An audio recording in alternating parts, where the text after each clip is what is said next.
When did the Earth become a dangerous place? Not in my lifetime, that's for sure. I'm very much a child of the modern age.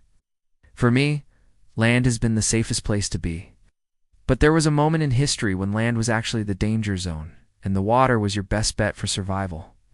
So let's explore this further. You are watching this channel. Let's set the stage. It is likely the year 1348, although it could just as easily be 1940 or any number of other years spanning several millennia. You awake in your village to the stench of death, the sounds of suffering, and the ominous bell tolls announcing another soul lost to the plague. Your community, once a bustling hub of life, is now a ghost town, save for the handful of survivors, too sick or too afraid to flee. The fields are untended, livestock are abandoned, and the only sounds are the wind and the flies. Your choices are grim. Stay and face almost certain death, or leave and hope to find safety elsewhere. You decide to leave.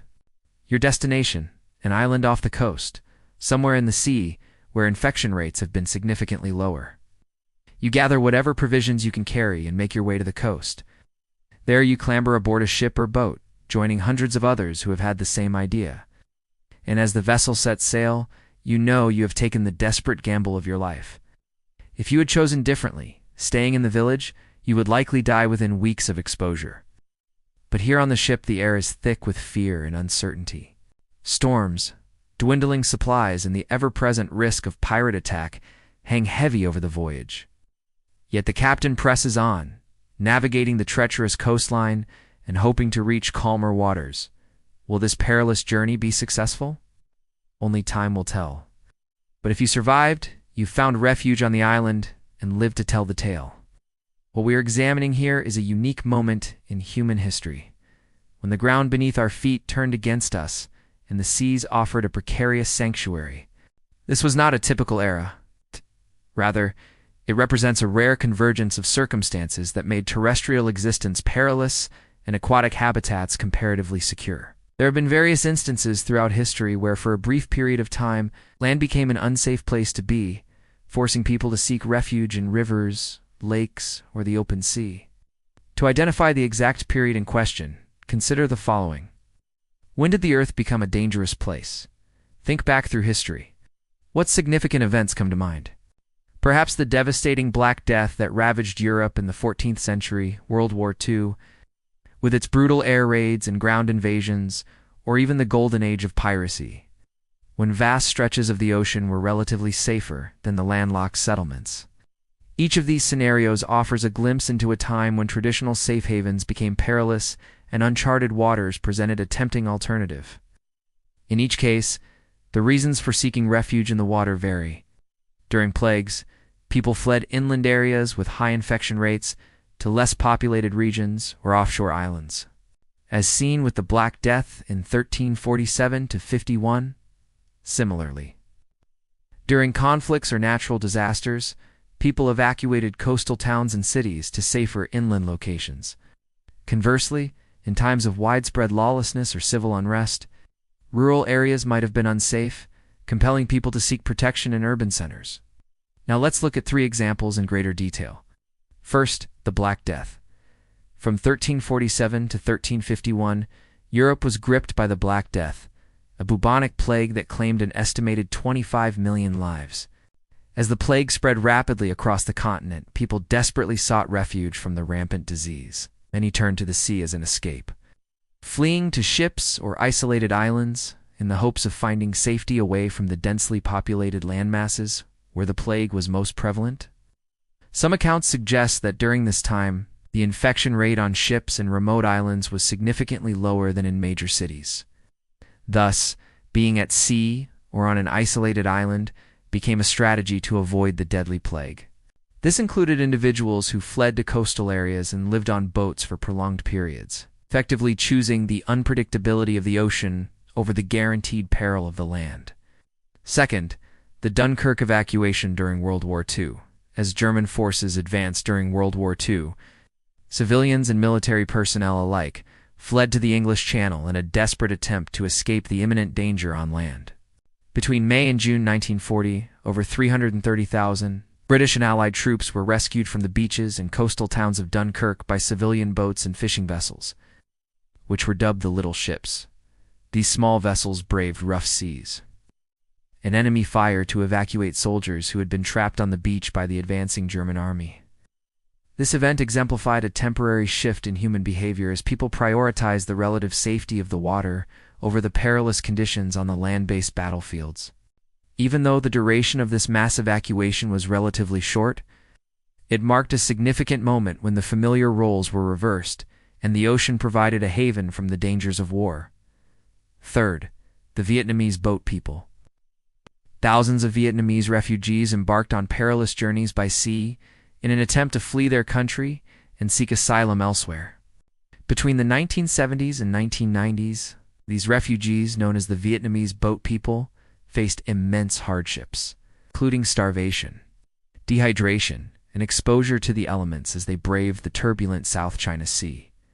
Many risked their lives and those of their families, opting for the unpredictable conditions at sea rather than facing the certain dangers of political persecution and ongoing violence in Vietnam.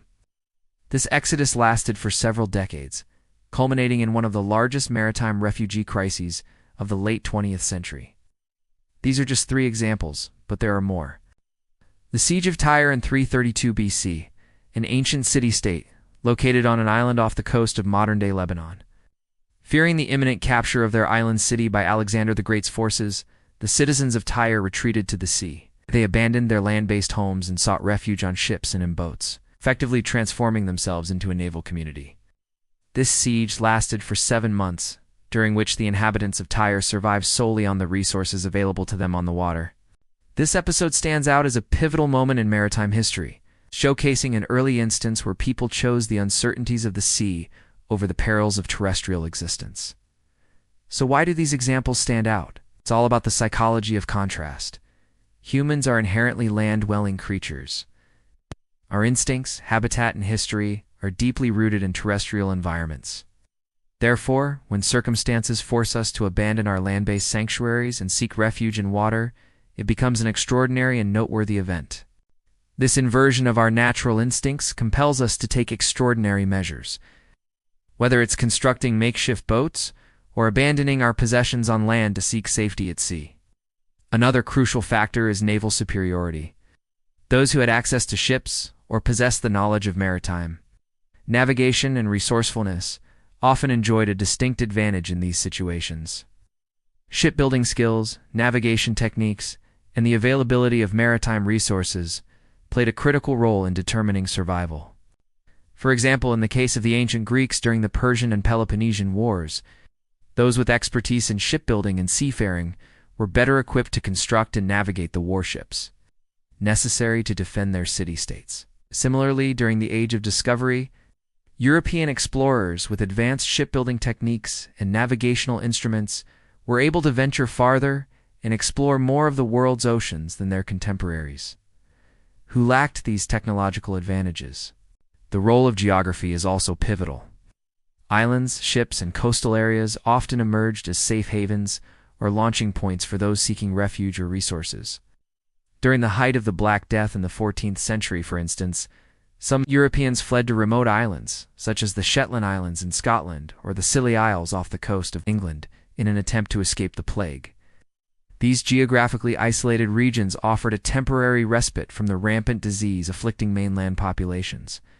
Likewise, during World War II, the British people's resilience in the face of air raids was exemplified by their evacuation to the countryside, or relocation to safer regions within Britain, such as Wales and Scotland, which were less prone to aerial bombing. It is important to acknowledge that while the water might have offered a reprieve from the dangers on land, it came with its own set of challenges. Storms, piracy, dwindling supplies, and exposure to the elements were constant threats. Surviving at sea demanded resourcefulness, adaptability, and a strong will. This is particularly evident in the experiences of the Vietnamese boat people, who endured starvation, dehydration, and hazardous weather conditions during their perilous journeys across the South China Sea. Despite these challenges, the instances when people turn to the sea as a solution highlight a significant aspect of human resilience. Faced with extreme circumstances, humans display an extraordinary capacity to adapt and persevere. The stories of those who dared to brave the unpredictable waters in the face of terrestrial dangers serve as powerful testaments to the lengths people will go to ensure their survival. Moreover, these episodes played a role in shaping maritime practices and policies. The pressing need for maritime safety and protection during these crises often spurred advancements in shipbuilding technologies and navigation techniques. For example, the heightened demand for secure seafaring during the age of exploration contributed to the development of new ship designs and navigational instruments that facilitated safer and more efficient voyages across the globe. Similarly, the plight of refugees fleeing to the water in modern times has prompted international organizations and governments to establish policies and protocols aimed at ensuring their protection and well-being. Finally, it is essential to recognize the parallels between these historical instances and contemporary events. In recent times, we have witnessed a surge in the number of refugees and asylum seekers who risk their lives by crossing treacherous bodies of water, such as the Mediterranean Sea, to escape conflict or persecution in their home countries. The Syrian refugee crisis, for instance, saw a significant number of people fleeing the turmoil in Syria and seeking refuge in countries like Germany and Sweden, often embarking on perilous journeys across the Mediterranean. These modern-day voyages highlight the enduring human determination to seek safety and refuge, even if it means confronting the challenges and uncertainties of the open sea. To conclude the question, when did the Earth become a dangerous place, serves as a reminder of the extraordinary lengths humans will go to ensure their survival. While land is typically our primary habitat and source of security, there have been rare moments in history when terrestrial existence posed significant perils. During such unprecedented times, the sea, with all its unpredictability and challenges, has occasionally provided a precarious haven. These instances, whether driven by plagues, conflicts, natural disasters, or persecution, demonstrate the remarkable adaptability and resilience of the human spirit in the face of adversity.